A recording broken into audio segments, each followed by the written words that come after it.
Bible एक वर्ष में। नमस्कार, आप सबका बाइबल एक वर्ष में स्वागत है।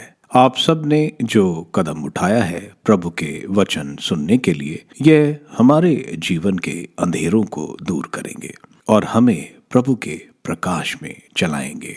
आज हम संत मार्कुस के सुसमाचार का अध्याय 8, एजरा के ग्रंथ का अध्याय 7, दूसरे इतिहास ग्रंथ का अध्याय 9 और प्रवक्ता ग्रंथ का अध्याय 48 सुनेंगे। प्रभु का वचन सुनने से पहले आइए हम ईश्वर से प्रार्थना करें। हे प्रभु, हम आपका वचन सुनने वाले हैं। हमारे मन की आंखें खोलें और हमें आध्यात्मिक प्रज्ञा दें ताकि हम आपको जान सकें और आपके वचन के अनुसार अपना जीवन जिएं। यह हम मांगते हैं आपसे प्रभु यीशु के नाम, आमीन।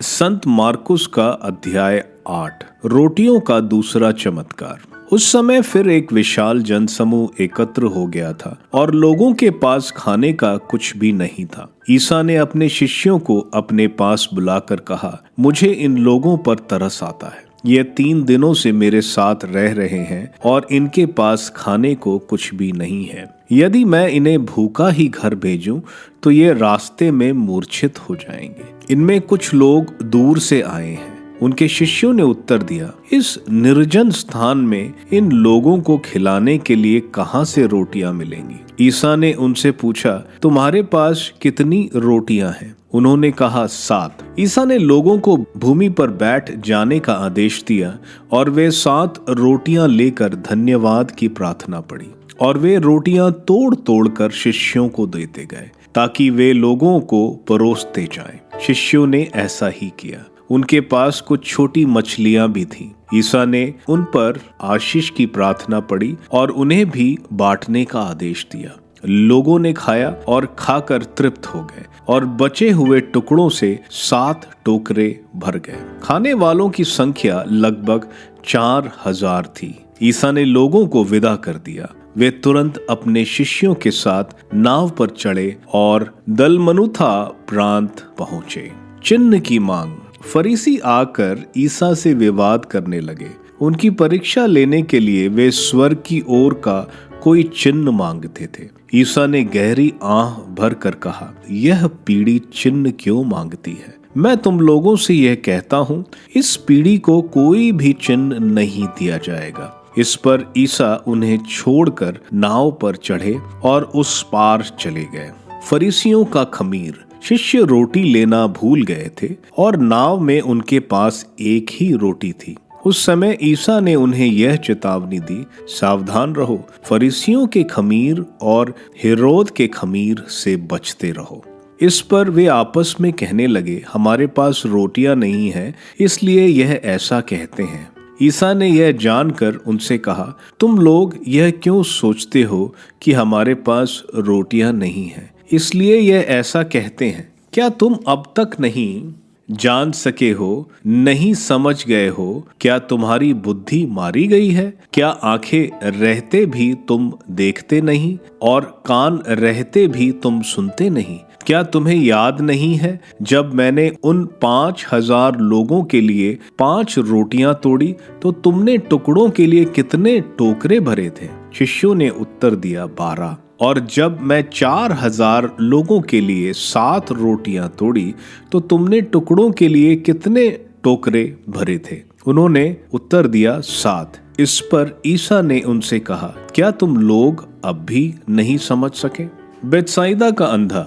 वे बेतसाइदा पहुंचे। लोग एक अंधे को ईसा के पास ले आए और उनसे यह प्रार्थना की कि आप उस पर हाथ रख दीजिए। वे अंधे का हाथ पकड़कर उसे गांव के बाहर ले गए। वहां उन्होंने उसकी आंख पर अपना थूक लगाकर और उस पर हाथ रखकर उससे पूछा, क्या तुम्हें कुछ दिखाई दे रहा है? अंधा कुछ कुछ देखने लगा था, इसलिए उसने उत्तर दिया, मैं लोगों को देखता हूँ, वे पेड़ों जैसे लगते लेकिन चलते हैं। तब उन्होंने फिर अंधे की आंख पर हाथ रख दिए और वह अच्छी तरह देखने लगा। वह चंगा हो गया और दूर तक सब कुछ साफ साफ देख सकता था। ईसा ने ये कहते हुए उसे घर भेजा, इस गांव में पैर मत रखना। पेतरुस का विश्वास। ईसा अपने शिष्यों के साथ सिजरिया फिलिपी के गांव की ओर गए। रास्ते में उन्होंने अपने शिष्यों से पूछा, मैं कौन हूँ? इस विषय में लोग क्या कहते हैं? उन्होंने उत्तर दिया, यूहन्ना बपतिस्ता।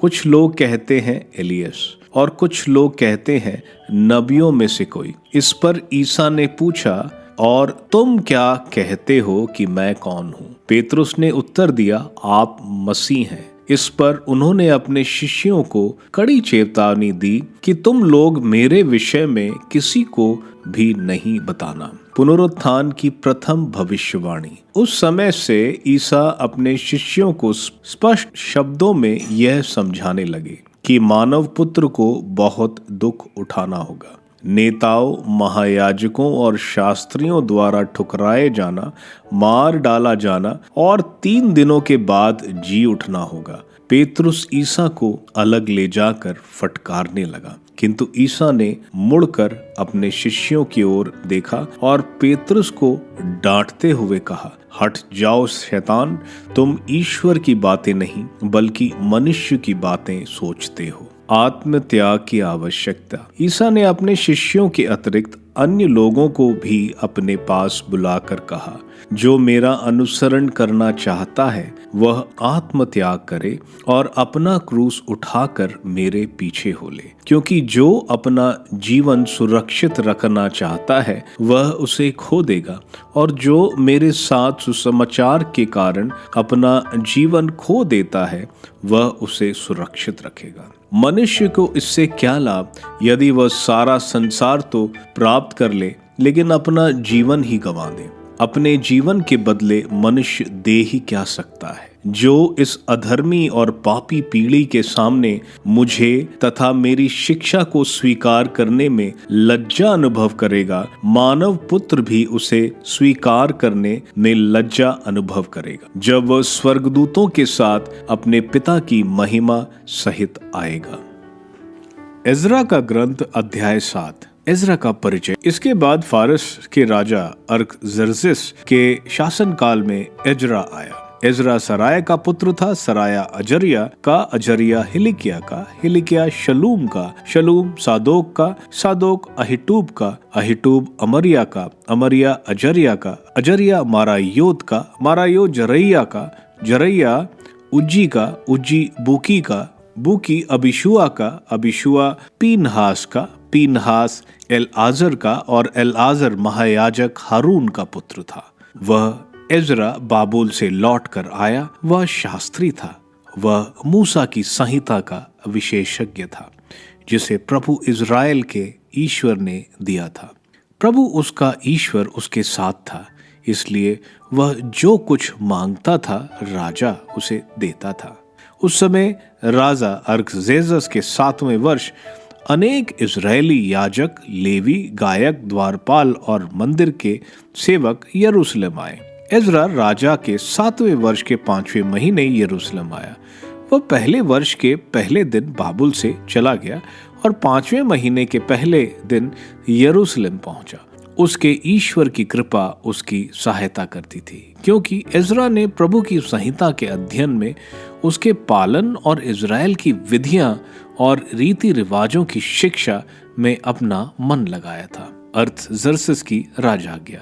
जो पत्र राजा अरतहशस्तर ने याजक, शास्त्री और प्रभु की आज्ञाओं तथा इजराइल के विधियों के पंडित एजरा को दिया था, उसकी प्रतिलिपि इस प्रकार है। याजक और स्वर्ग के ईश्वर की संहिता के ज्ञाता एजरा के नाम राजाधिराज अरतहशस्तर का पत्र। अभिवादन। मेरा आदेश है कि मेरे राज्य के इजरायली लोगों, उनके याजकों और लेवियों में ऐसा व्यक्ति तुम्हारे साथ जा सकता है जो यरूशलेम जाने को तैयार है। तुम राजा और उसके साथ मंत्रियों की ओर से इसलिए भेजे जा रहे हो कि तुम अपने ईश्वर की संहिता के पालन के विषय में यूदा और यरूशलेम में पता लगाओ, और राजा तथा उसके मंत्री यरूशलेम में निवास करने वाले ईश्वर को जो सोना चांदी स्वेच्छा से देते हैं और वह चांदी सोना जो तुम्हें बाबुल के प्रांत भर से मिलेगा तथा वे चढ़ावे जो जनता और याजक यरूशलेम के अपने ईश्वर के मंदिर में स्वेच्छा से अर्पित करेंगे,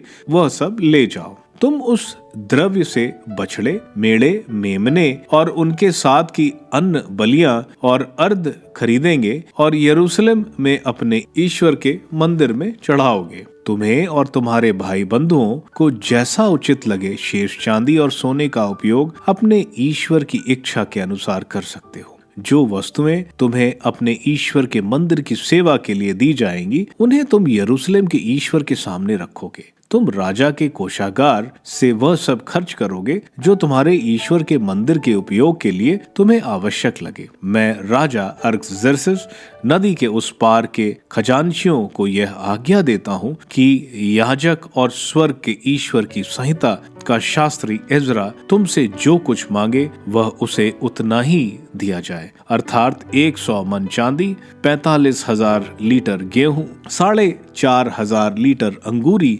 4,500 लीटर तेल और बिना माप तौल के नमक। स्वर्ग का ईश्वर स्वर्ग के ईश्वर के मंदिर के लिए जो भी आज्ञा दे उसका पालन तुरंत किया जाए। कहीं ऐसा ना हो कि राजा का शासन और उसके पुत्र उसके कोप भाजन बन जाएं। हम तुम्हें यह आदेश भी देते हैं कि किसी याजक, लेवी, गायक, द्वारपाल, मंदिर के सेवक या ईश्वर के मंदिर के किसी अन्य कर्मचारी से उपहार या चुंगी ना ली जाए। और तुम इज़रा, तुम अपनी ईश्वर प्रदत्त बुद्धि के अनुसार न्यायाधीशों और पदाधिकारियों को नियुक्त करोगे, जो नदी के उस पार के सब निवासियों का न्याय करेंगे, उनका जो तुम्हारे ईश्वर की विधियां जानते हैं और जो उन्हें नहीं जानते हैं। तुम उन्हें उनकी शिक्षा दोगे। जो व्यक्ति तुम्हारे ईश्वर की संहिता और राजा की विधि का पूरा पूरा पालन नहीं करे, उसे दंड दिया जाए, या तो प्राण दंड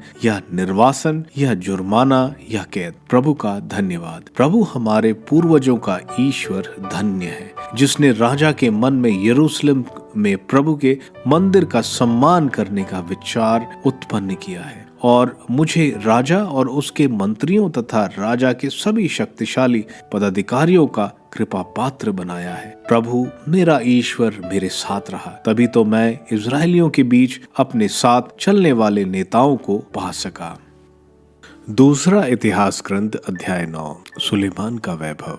जब शेबा की रानी ने सुलेमान की कीर्ति के विषय में सुना तो वह पहेलियों द्वारा उसकी परीक्षा लेने यरूशलेम आई। वह एक बड़े कारवां और ऊंटों के साथ आई, जिन पर सुगंधित द्रव्य, बहुत सा सोना और बहुमूल्य रत्न लदे हुए थे। उसने सुलेमान के पास पहुंचकर अपने मन में जो कुछ था वह सब सुलेमान को बताया। सुलेमान ने उसके सभी प्रश्नों का उत्तर दिया। उनमें एक भी ऐसा नहीं निकला जिसका सुलेमान संतोषजनक उत्तर नहीं दे सका। जब शेबा की रानी ने सुलेमान की प्रज्ञा, उसके द्वारा निर्मित भवन, उसकी मेज के भोजन, उसके साथ खाने वाली दरबारियों, उसके सेवकों की परिचर्चा और परिधान, उसके मदिरा पिलाने वाले और प्रभु के मंदिर में उसके द्वारा चढ़ाई हुई होम बलियों को देखा तो उसके होश उड़ गए। उसने राजा से यह कहा,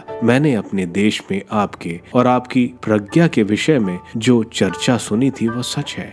जब तक मैंने आकर अपनी आंखों से नहीं देखा था तब तक मुझे उस पर विश्वास नहीं था। सच पूछिए तो मुझे आधा भी नहीं बताया गया था। मैंने जो चर्चा सुनी थी उसकी अपेक्षा आपकी प्रज्ञा और आपका वैभव कहीं अधिक श्रेष्ठ है। धन्य है आपकी प्रज्ञा और धन्य है आपके सेवक जो आपके सामने उपस्थित रहकर आपकी विवेकपूर्ण बातें सुनते रहते हैं। धन्य है प्रभु आपका ईश्वर जिसने आप पर प्रसन्न होकर आपको अपने सिंहासन पर बिठाया, जिससे आप राजा के रूप में प्रभु अपने ईश्वर की सेवा करें। आपका ईश्वर इज़राइल को प्यार करता और उसे सदा के लिए बनाए रखना चाहता है, इसलिए उसने आपको न्याय और धार्मिकता से शासन करने के लिए उसका राजा नियुक्त किया है। इसके बाद उसने राजा को 120 मन सोना, बहुत अधिक सुगंधित द्रव्य और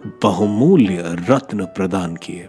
शेबा की रानी ने सुलेमान को जैसा सुगंधित द्रव दिया वैसा कभी नहीं लाया गया। वो फिर से सोना ले आने वाले हुराम और सुलेमान के सेवक चंदन और मणियां भी लाते थे। राजा ने चंदन से प्रभु के मंदिर और राजमहल के लिए छोटे छोटे खंबे बनवाए और गायकों के लिए सितार और सारंगियां बनवाई। इसके पहले ऐसी चीजें यहूदा देश में कभी नहीं देखी गई थी। राजा सुलेमान ने शेबा की रानी को वह सब कुछ दिया जो वह चाहती थी और जिसके लिए उसने इच्छा प्रकट की थी। शेबा की रानी सुलेमान के लिए जो सब लाई थी, राजा ने उसको उससे अधिक दिया। इसके बाद वह चली गई और अपने दल बल के साथ अपने देश लौट गई। उस सोने का वजन जो प्रतिवर्ष सुलेमान के लिए लाया जाता था 666 मन था। उसमें वह सोना सम्मिलित नहीं है जो यात्री और व्यापारी ले आते थे। सुलेमान को अरब के सब राजाओं और देश के राज्यपालों से सोना और चांदी प्राप्त होती थी। राजा सुलेमान ने सोने की 200 ढालें बनवाई। प्रत्येक ढाल में 600 शिकल सोना था। इसके अतिरिक्त उसने सोने की 300 छोटी ढालें भी बनवाई। प्रत्येक में 1.5 सेर सोना लगा। उसने उन्हें लेबनान के वन भवन में रखवाया। राजा ने हाथी दांत का एक बड़ा सिंहासन बनवाया और उसे विशुद्ध सोने में मढ़वाया। उस सिंहासन का 6 सोपान थे और सोने का पावदान। सिंहासन के दोनों ओर हाथ रखने पर पटरियां थीं और उनके दोनों ओर एक एक सिंह। 6 सोपानों पर 12 सिंह थे। एक एक सोपान के दोनों ओर एक एक सिंह। ऐसा सिंहासन किसी राज्य में कभी नहीं बना था। राजा सुलेमान के पीने के लिए सभी प्याले सोने के थे। लेबनान के वन भवन के सब पात्र शुद्ध सोने के थे।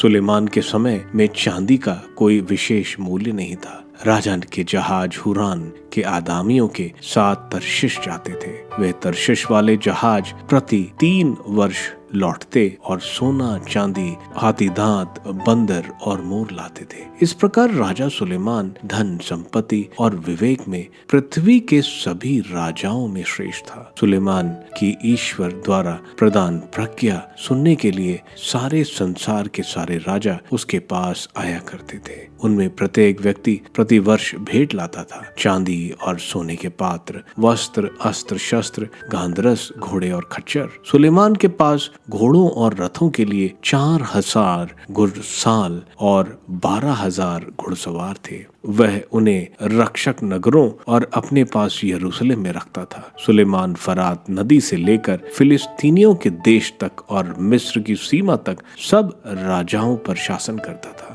राजा ने यरूशलेम में चांदी को पत्थर जैसा सस्ता बना दिया और देवदार को निचले प्रदेश में पाए जाने वाले गूलर जैसा प्रचुर। सुलेमान के लिए मिस्र और अन्य अनेक देशों से घोड़े लाए जाते थे। आरंभ से अंत तक सुलेमान का शेष इतिहास नबी नातान के इतिहास ग्रंथ, शिलोवासी अहिया की भविष्यवाणियों के ग्रंथ और नबाट के पुत्र यरोबाम के विषय में लिखी दृष्टा येदो के ग्रंथों में लिपिबद्ध है।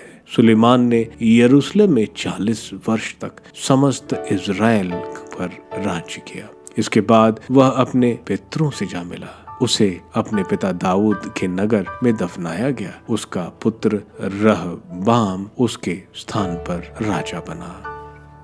प्रवक्ता ग्रंथ अध्याय 48। इलियास। तब इलियास अग्नि की तरह प्रकट हुए। उनकी वाणी धधकती मशाल के सदृश थी। उन्होंने उनके देश में अकाल भेजा और अपने धर्मोत्सव में उनकी संख्या घटाई। उन्होंने प्रभु के वचन से आकाश के द्वार बंद किए और 3 बार आकाश से अग्नि गिराई। इलियास, आप अपने चमत्कारों के कारण कितने महान हैं। आपके सदस्य होने का दावा कौन कर सकता है। आपने सर्वोच्च प्रभु की आज्ञा से एक मनुष्य को मृत्यु और अधोलोक से वापस बुलाया। आपने राजाओं का सर्वनाश किया, प्रतिष्ठित लोगों को गिरा दिया और सहज ही उनका बल तोड़ दिया। आपने सिनाई पर्वत पर दोषारोपण और हेरोब पर्वत पर दंडाज्ञा सुनी। आपने प्रतिशोध करने वाले राजाओं का और अपने उत्तराधिकारियों के रूप में नबियों का अभिषेक किया। आप अग्नि की आंधी में अग्निमय अश्वों के रथ में आरोह पुरोहित कर लिए गए। आपके विषय में लिखा है कि आप निर्धारित समय पर चेतावनी देने आए, जिससे ईश्वरीय प्रकोप भड़कने से पहले ही आप उसे शांत करें, पिता और पुत्र का मेल कराएं और इज़राइल के वंशों का पुनरुद्धार करें। धन्य है वे जिन्होंने आपके दर्शन किए, जो आपके प्रेम से सम्मानित हुए। हमें तो जीवन मिला है, किंतु मृत्यु के बाद हमें आपके सदृश नाम नहीं मिलेगा। एलीशा। जब एलीशा भवंडर में ओझल हो गए तो एलीशा को उनकी आध्यात्मिक शक्ति प्राप्त हुई। वह अपने जीवन काल में किसी भी शासक से नहीं डरते थे। कोई भी मनुष्य उन्हें अपने वश में नहीं कर सका। कोई भी कार्य उनकी शक्ति के परे नहीं था और मृत्यु के बाद भी उनके शरीर में नबी का सामर्थ्य विद्यमान था। उन्होंने अपने जीवन काल में चमत्कार और मृत्यु के बाद भी अपूर्व कार्य कर दिखाए। यह सब होते हुए भी लोगों ने पश्चाताप नहीं किया और पाप करना नहीं छोड़ा। इसलिए वे अपने देश से निर्वासित किए गए और सारी पृथ्वी पर बिखरे गए। बहुत कम लोग बच गए और दाऊद के घराने का एक शासक शेष रहा। उनमें कुछ लोगों ने वही किया जो प्रभु को प्रिय है, किंतु अन्य लोग पाप करते रहे। हिजकिया और इसायास। हिजकिया ने अपने नगर को किलाबंद किया और वे उसके भीतर पानी लाए। उन्होंने लोहे के औजार से चट्टान खुदवाकर जलाशय बनाए। उनके राज्यकाल में सनहेरेब ने आक्रमण किया और अपने प्रधान रसद प्रबंधक को भेजा, जिसने सियोन पर हाथ उठाया और अपने घमंड में ईश्वर की निंदा की। तब उनका हृदय और उनके हाथ कांपने लगे और उन्हें प्रसव पीड़ा की सी वेदना होने लगी। उन्होंने हाथ पसार कर दयालु प्रभु से प्रार्थना की और परम पावन प्रभु ने शीघ्र ही उनकी सुनी। उसने उनके पापों को याद नहीं किया। उसने उन्हें शत्रुओं के हाथ नहीं पड़ने दिया और उन्हें इसायास द्वारा छुड़ाया। उसने असूरियों का शिविर उजाड़ा और अपने दूतों द्वारा उनका विनाश किया। हिजकिया ने वही किया जो प्रभु को प्रिय है और वे अपने पिता दाऊद के मार्ग के प्रति ईमानदार रहे, जिनका निर्देश नबी इसायास करते थे, जो एक महान और विश्वसनीय दृष्टा प्रमाणित हुए। इसायास के दिनों में सूर्य के पीछे हटने पर राजा का जीवन बढ़ा दिया गया। इसायास ने दिव्य शक्ति से प्रेरित होकर अंतिम दिनों के दृश्यों का दर्शन किया। उन्होंने सियोन में शोक मनाने वालों को सांत्वना दी, अनंत काल तक का भविष्य घोषित किया और घटित होने के पूर्व गुप्त बातों को प्रकट किया। संत मार्कुस के अध्याय 8 में हम देखते हैं प्रभु अब डेकोपोलिस, जो अन्य जातियों का शहर है, वहां है। लोग प्रभु के पास चंगाई और प्रभु के प्रवचन सुनने आते हैं।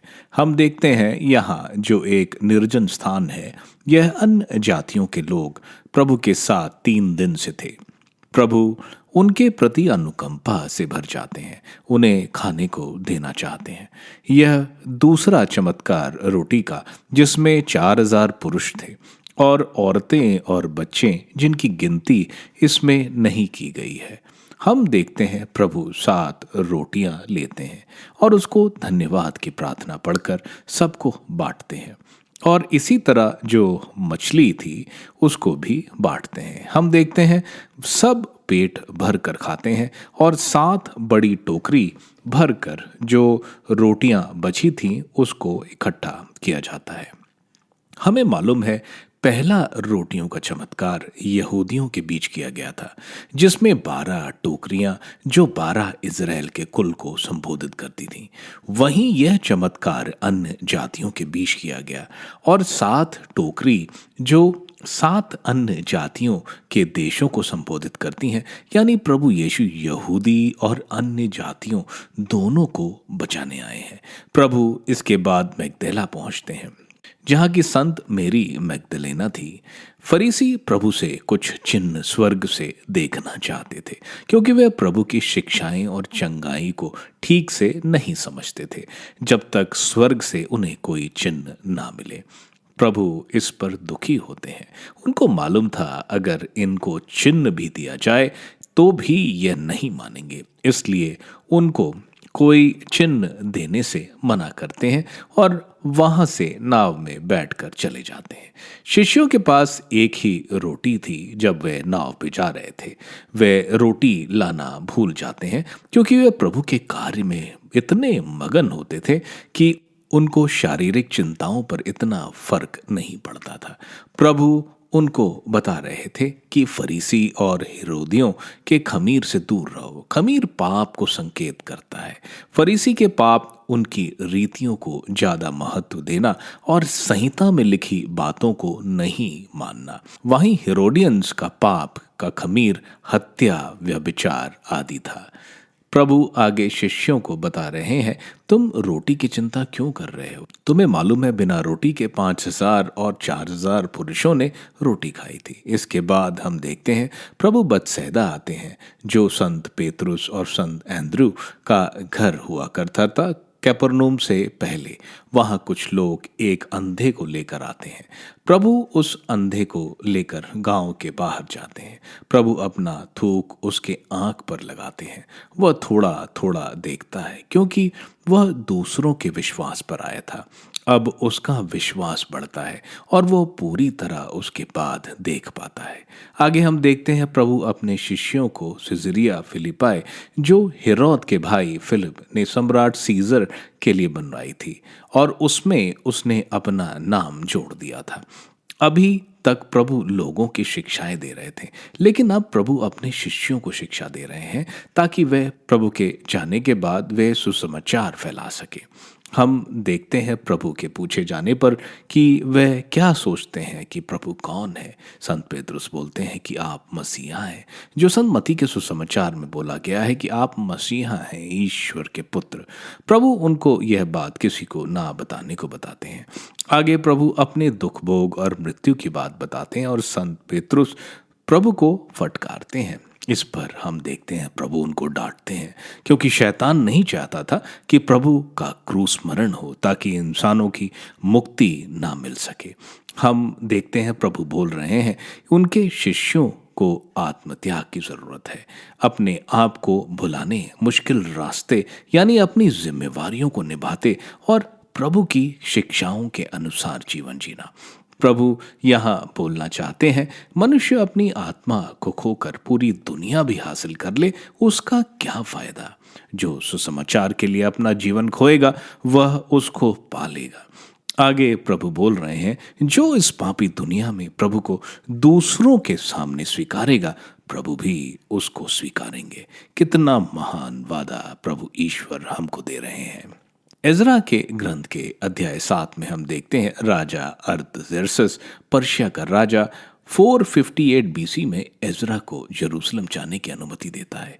एजरा जो हारून के वंश के थे और जिन्हें संहिता का पूरा ज्ञान था, उनके साथ जो भी यहूदी जो यरूशलेम जाना चाहते थे उनको भी अनुमति दी जाती है।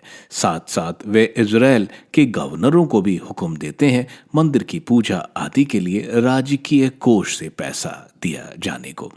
एजरा को मंत्री भी नियुक्त करने का अधिकार देते हैं ताकि वहां रहे सभी प्रभु की संहिता का पालन करें और पर्शियन कानून का पालन करें। हम देखते हैं एजरा ईश्वर की प्रशंसा करता है, किस तरह प्रभु ने राजा का एजरा के प्रति यहूदियों के उद्धार की आज्ञाएं दी। ईश्वर का हाथ इस पूरे कार्य में था। दूसरे इतिहास ग्रंथ के अध्याय 9 में हम देखते हैं सोलोमन की प्रज्ञा और वैभव। हम देखते हैं शीबा की रानी सोलोमन की प्रज्ञा को सुनकर मिलने आती है। वह जो उसने सुना था उससे अधिक ही वहां पाती है। सोलोमन के राज्य में सोना सामान्य था, चांदी की कोई कीमत ही नहीं थी, और सोलोमन दुनिया का सबसे धनवान राजा था। सोलोमन ने 40 वर्ष इजराइल पर राज्य किया और उसके बाद उसके पुत्र रेहोबोम ने राज्य संभाला। प्रवक्ता ग्रंथ के अध्याय 48 में हमें एलिजिया नबी, एलिशा नबी और राजा हिजकिय्याह के बारे में बताया जा रहा है। आप सबको धन्यवाद ईश्वर के वचन सुनने के लिए। मैं आपसे विनती करता हूं कि आप बाइबल एक वर्ष में को दूसरों के साथ शेयर करें, क्योंकि प्रभु का वचन स्वयं प्रभु यीशु है। प्रभु को दूसरों को देने वालों को प्रभु की आशीष जरूर मिलेगी। मैं आप सबका बड़ी बेसब्री से कल इंतजार करूंगा। धन्यवाद।